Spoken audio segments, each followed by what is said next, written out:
Hello everybody, welcome back. In this video, I'll be showing you how to graph quadratics in INTERCEPT form, so let's jump right in. Alright, now one of the easiest things you can do for a start is find the x-intercepts. At every x-intercept, y is equal to 0, which means set these two parts equal to 0. So now what we can do is just add 1 and subtract 1 from both sides to find out what x equals at the intercepts. After doing this, you'll find that x equals positive and negative 1. So now I'll just mark them off on our graph.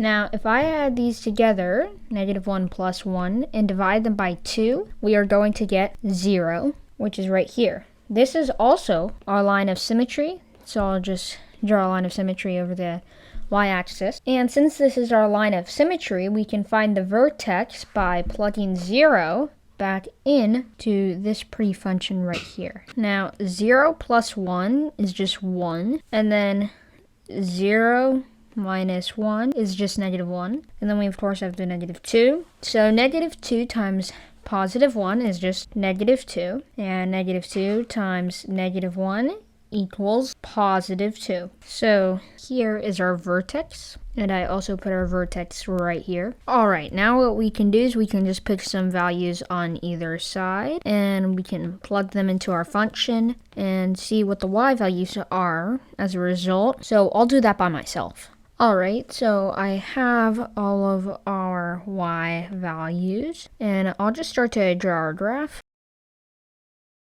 Now my graph isn't equipped to do negative 16, but I think you can see the basic idea of our graph, and it goes on forever. And here is our graph. Thank you so much for watching. If you enjoyed this video, please share with somebody else because they might find it helpful. But for now, goodbye.